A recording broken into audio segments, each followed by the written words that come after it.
Destiny 2 has always been renowned for its amazing written lore. While the in-game story may have lacked at times, no game has ever topped Destiny in storytelling and world building. And after releasing Shadowkeep in late 2019, players had their first look at the Darkness ships. And Destiny 2 lore reached a level of hype we hadn't seen since the launch of Destiny 2 back in 2017. Lore enthusiasts had many questions as to what was going on in the story over the next few years. Players quickly took to the Book of Unveiling, and enthusiasts stuck themselves into the text, desperately trying to make sense and discover the history of the Destiny universe. This is one of the most important lore entries in regards to the history of the Destiny universe we had received since the Books of Sorrow.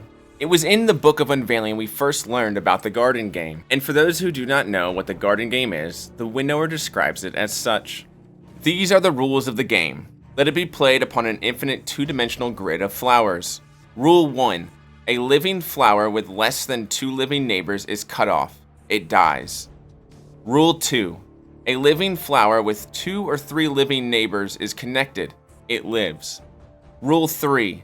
A living flower with more than 3 living neighbors is starved and overcrowded. It dies. Rule 4. A dead flower with exactly 3 living neighbors is reborn. It springs back to life. The only play permitted in the game is the arrangement of the initial flowers. We also learned about the creation of the Vex. The Vex were the mathematical winners of the previous Garden games the Winnower and the Gardener played. I'll cover this subject more in depth in another video in the future. Then in Season of the Deep this year, we got the cutscene of the Witness's origins. It was one of the most important and impactful cutscenes we have ever received in the history of Destiny. Something that we should have received in a main story DLC and not in the middle of a seasonal story.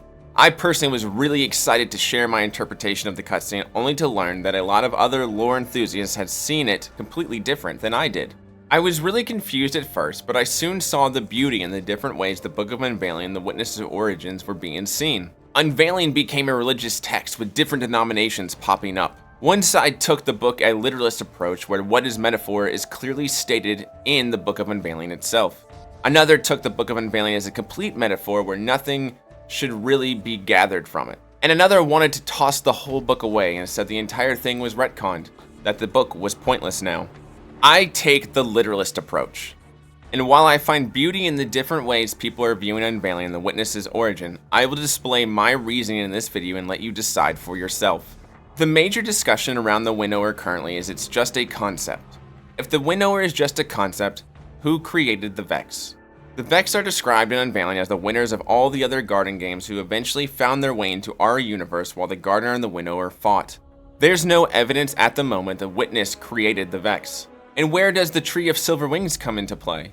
If there was no fight between 2 gods under its leaves in the garden, we know the tree is real, we have seen it several times, and supposedly the root of all evil. And since I've heard a lot of people say that there was never a real being that was the Winnower, just a concept, I will say I do believe that there is a difference between the Winnower and a Winnower. Capital W, lowercase w. So I do think the Witness can be a Winnower, but I'll get to that later with another point. Unveiling describes exactly 6 other beings in the garden. The Gardener, the Winnower, the Tree of Silver Wings, the bugs, which are the Ahamkara, the worms, and the Vex. 5 out of 6 of those beings we have no argument if they are real or a concept. The Traveler is called the Gardener by Osiris and Asa in-game. We have seen in-game Ahamkara, worms, the Tree of Silver Rings, and of course, the Vex. So why would one being out of 6 not be a real thing in just a concept? The way the Witness introduces itself for the first time at the end of Shadowkeep is very important to our next topic, pronouns. How someone identifies themselves to another is very important to their identity. We are not your friend. We are not your enemy. We are your salvation. Who are you?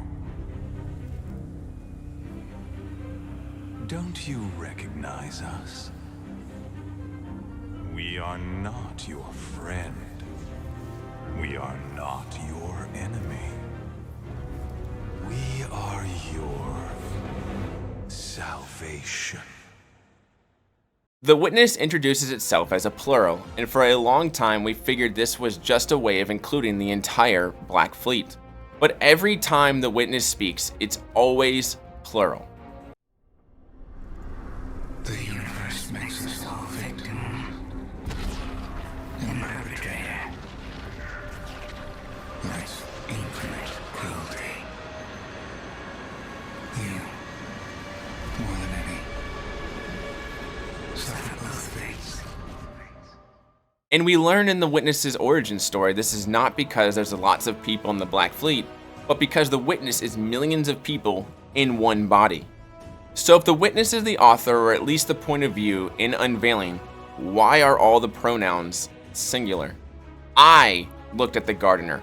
I looked at my hands. I discovered the first knife. I have heard people say Bungie just messed up and retconned things, but both the book and our first introduction with the witness in-game came out in Shadowkeep. I have also heard people say, well, maybe this was just written before the witness became more than one person. This doesn't make any sense, as the book was written well after life formed on Earth, as stated in the page, The Cambrian Explosion. Which brings me to my next point. The Traveler is the gardener. It's described as such multiple times in-game. The Winnower is described as its opposite, a being that wants to prune life the gardener creates, one that cannot exist without the other on the cosmic scale. As Asa describes the story of the witness's origin, she says, they called it the gardener. Around 15 seconds later in that cutscene, she says, they desired a winnower, and right after, find the veil. It is also stated that the Traveler and the veil share a connection. Their scholars discovered that the gardener shared a connection with another entity among the stars. They called it the veil. And like the Traveler, the veil can grant, using grant loosely, paracausal powers for those that tap into it. The Traveler freely gives the light, where the veil provides the power to those who want it, and are strong enough to handle it. We saw this in game with learning stasis and dying multiple times trying to master Strand. In the veil containment, Osiris remarks that Maya seemed to be moving towards the same outcome that happened to the witness's people due to her proximity to the veil, which leads us to believe the veil has desire and influence. The veil can corrupt. The veil has as much power but opposite as the Traveler. One is the influence of the body and the other is the mind. I could do nothing but enact my purpose. This is what the Winnower says in the Book of Unveiling, a lack of control. And we see that the veil cannot move on its own. It was dragged back to the witness's home world and carried around for millions of years. Then Savathun physically moved it to Neptune. It can do nothing but enact its purpose. I believe the veil is the Winnower described in the Book of Unveiling.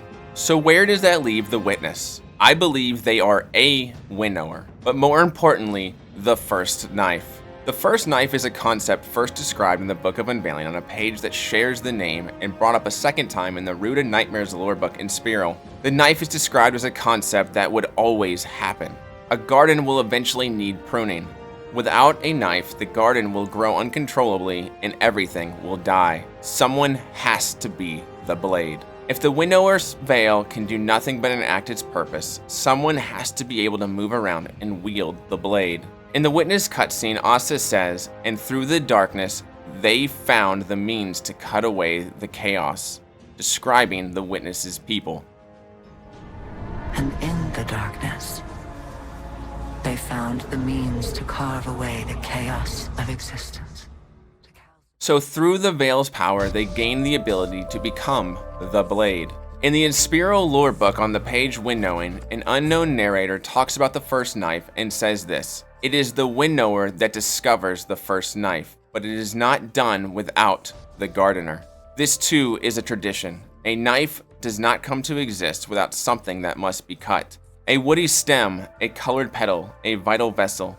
The first victims of the blade. Which is very similar to Asa talking about the first victims of the witness, which we know turns out the first victims are its own people. So in conclusion, I believe the veil is the Winnower described in the Book of Unveiling and the witness is the first knife. But But even after all this, I do want to say I do not think the garden actually existed like a real place with physical bodies for the windknower and the gardener. We did not live. We existed as principles of ontological dynamics that emerged from mathematical structures as bodiless and inevitable as the primes. I do not think they became physical until they entered the game themselves. The gardener was the mathematical version of complexity and chaos, the windknower structure and order.